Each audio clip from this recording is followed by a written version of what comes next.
ನೋಡ್ಕೊಳ್ತಾ ಹೊರಟಿದೆ ಅನ್ನೋ ಒಂದು ವಿಚಾರವನ್ನ ನಾವು ಅವಲೋಕನ ಮಾಡಬೇಕಾಗಿದೆ. ಇವತ್ತು ಕಾಶ್ಮೀರದಲ್ಲಿ ಆರ್ಟಿಕಲ್ 370 ತೆಗೆದ ಮೇಲೆ ಆಗಿರುವಂತ ಅತ್ಯಂತ ದೊಡ್ಡ ಘಟನೆ ಈ ಒಂದು ಪಹಲ್ಗಾವ್ ಅಲ್ಲಿ ಆಗಿರ್ತಕ್ಕಂಥ ಘಟನೆ.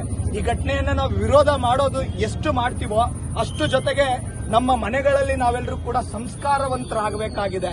ನಮ್ಮ ಮನೆಗಳಲ್ಲಿ ನಾವೆಲ್ಲರೂ ಕೂಡ ನಮ್ಮ ಸಂಸ್ಕೃತಿ ಏನು, ನಮ್ಮ ಸಂಸ್ಕಾರ ಏನು, ನಾವು ಯಾವ ರೀತಿಯಾದಂತ ಪಾರಂಪರಿಕವಾಗಿ ನಡೆದು ಬಂದಿದ್ದೀವಿ ಅನ್ನೋದನ್ನ ನಾವು ಯೋಚನೆ ಮಾಡಬೇಕಾಗಿದೆ. ನಮ್ಮ ಜಾತಿ ಯಾವುದೇ ಆಗಿರಲಿ, ನಮ್ಮ ಧರ್ಮ ಯಾವುದೇ ಆಗಿರಲಿ, ಇಲ್ಲಿ ಭಾರತೀಯರು ಅಂದ ಮೇಲೆ ಎಲ್ಲರೂ ಕೂಡ ಭಾರತೀಯರೇ. ಇಲ್ಲಿ ಜಾತಿ ಅಥವಾ ಧರ್ಮ ಇದ್ಯಾವೂ ಕೂಡ ಮುಖ್ಯವಾಗಿ ಬರೋದಿಲ್ಲ. ಇವತ್ತು ದೇಶ ಪ್ರಗತಿಯ ಚಿಂತನೆಯನ್ನ ಮಾಡ್ತಾ ಇದೆ. ಈ ಪ್ರಗತಿಯ ಚಿಂತನೆಗೆ ಈ ರೀತಿಯ ಹೊಡೆತಗಳು ಬಿದ್ದಾಗ ನಾವೆಲ್ಲರೂ ಕೂಡ ದೇಶದ ಜೊತೆಗೆ ನಿಲ್ಲಬೇಕು. ನಾವೆಲ್ಲರೂ ಕೂಡ ದೇಶದ ಪರವಾಗಿ ಮಾತನಾಡುವಂತ ಮನಸ್ಥಿತಿಗಳು ಬರಬೇಕು. ನಮ್ಮೆಲ್ಲರಿಗೂ ಕೂಡ ಕೀಳರಿಮೆ ಇತ್ತು. ನಾನೇ ಒಂದು ಸಣ್ಣವನಾಗಿ ನಾನೇ ಹೈಸ್ಕೂಲಲ್ಲಿ ಓದಬೇಕಾದ್ರೆ ನನಗೊಂದು ಕೀಳರಿಮೆ ಇತ್ತು. ಈ ದೇಶದಲ್ಲಿ ಏನಿದೆ ಅನ್ನೋ ಒಂದು ಮನಸ್ಥಿತಿ ನನ್ನೊಳಗಡೆ ಇತ್ತು. ಆದ್ರೆ ಇವತ್ತು ಈ ದೇಶದಲ್ಲಿ ಎಲ್ಲ ಇದೆ ಅನ್ನೋ ಒಂದು ಮನಸ್ಥಿತಿ ಬಂದಿದೆ. ಹಾಗಾಗಿ ಈ ದೇಶದ ಉಳಿವು, ಈ ದೇಶದ ಬೆಳವಣಿಗೆ, ಈ ದೇಶದ ಎಲ್ಲ ನಮ್ಮೆಲ್ಲರ ಮೇಲಿರುವಂತ ಜವಾಬ್ದಾರಿ. ಇವತ್ತಿನ ಯುವ ಸಮುದಾಯ ಎಚ್ಚೆತ್ಕೋಬೇಕಾಗಿದೆ. ಇದು ಜಾಗತಿಕವಾಗಿ ಭಾರತವನ್ನ ಹಿಂದಕ್ಕೆ ಹಾಕಬೇಕು ಅನ್ನೋ ಒಂದು ಮನಸ್ಥಿತಿಗಳು ಮಾಡ್ತಿರ್ತಕ್ಕಂಥ, ಉದ್ದೇಶವನ್ನ ಇಟ್ಕೊಂಡು ಮಾಡ್ತಿರ್ತಕ್ಕಂಥ ಘಟನೆಗಳು.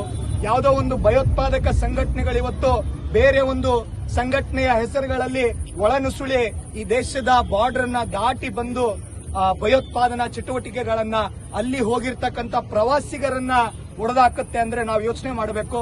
ಮುಂದೆ ನಮ್ಮಲ್ಲೂ ಕೂಡ ಈ ಪರಿಸ್ಥಿತಿಗಳು ಬರ್ತವೆ, ನಮ್ಮಲ್ಲೂ ಕೂಡ ಈ ಮನಸ್ಥಿತಿಗಳು ಬರ್ತವೆ. ಇವೆಲ್ಲವನ್ನು ಕೂಡ ಯಾವ ರೀತಿ ವಿರೋಧ ಮಾಡಬೇಕು ಅಂದ್ರೆ ಪ್ರತಿಭಟನೆಯ ಜೊತೆಗೆ ಮನೆಗಳಲ್ಲಿ ಕಲಿಸುವಂತ ಸಂಸ್ಕಾರದ ಜೊತೆಗೆ ಮನೆಗಳಲ್ಲಿ ಹೇಳಿಕೊಡುವಂತ ಪಾಠಗಳನ್ನು ನಾವು ಅತ್ಯದ್ಭುತವಾಗಿ ನಮ್ಮ ಮುಂದಿನ ಪೀಳಿಗೆಗೆ ಸಾಗಿಸಬೇಕು ಅನ್ನೋದು ಇದು ದೊಡ್ಡ ಒಂದು ಮೆಸೇಜ್ ನಮಗೆ. ನಾವೆಲ್ಲರೂ ಕೂಡ ನಮ್ಮ ಮನೆಯ ಸಂಸ್ಕಾರಗಳನ್ನ, ನಮ್ಮ ಆಚಾರ ವಿಚಾರಗಳನ್ನ, ಯಾವುದೇ ಧರ್ಮ ಆಗಿರ್ಲಿ, ಯಾವುದೇ ಜಾತಿ ಆಗಿರ್ಲಿ, ಇಲ್ಲಿ ಜಾತಿ ಧರ್ಮ ಅಲ್ಲ, ಆದ್ರೆ ನಮ್ಮ ಮನೆಯ ಸಂಸ್ಕಾರಗಳು, ನಮ್ಮ ಮನೆಯ ವಿಚಾರಗಳನ್ನ ನಾವೆಲ್ಲರೂ ಕೂಡ ಅಳವಡಿಸಿಕೊಂಡ್ರೆ ಈ ದೇಶ ಉಳಿಯುತ್ತೆ. ಈ ದೇಶದ ಇಲ್ಲ ಅಂದ್ರೆ ವಿವೇಕಾನಂದ ತಾಯಿ ಭಾರತಿ ಜಗನ್ಮಾತೆಯಾಗಿ ಕಾಳಿ ಸ್ವರೂಪದಲ್ಲಿದ್ದಾಳೆ. ಅವಳು ಇದ್ರೆ ಇಡೀ ಜಗತ್ತಿರುತ್ತೆ, ಇಲ್ಲ ಅಂದ್ರೆ ಇರೋಲ್ಲ ಅಂತೇಳಿ ಆ ರೀತಿಯಾದಂತ ವಾತಾವರಣ ನಾವೆಲ್ಲರೂ ಕೂಡ ಸೃಷ್ಟಿ ಮಾಡುವಂತ ಅವಶ್ಯಕತೆ ಇದೆ. ಆ ಅವಶ್ಯಕತೆಗೆ ನಾವೆಲ್ಲರೂ ಕೂಡ ಕೊಡುಗೆಗಳಾಗಿ ನಿಲ್ಲಬೇಕು. ನಾವೆಲ್ಲರೂ ದ್ರೋಹಿಗಳಾಗಬಾರದು ಅನ್ನೋ ಮಾತನ್ನ ನಾನು ನಿಮ್ಮ ಬಳಿ ಹಂಚ್ತಾ ಇಷ್ಟೆಲ್ಲದಕ್ಕೂ ಅವಕಾಶ ಮಾಡಿಕೊಟ್ಟಂತ ನಮ್ಮೆಲ್ಲರಿಗೂ ಕೂಡ ಧನ್ಯವಾದಗಳು.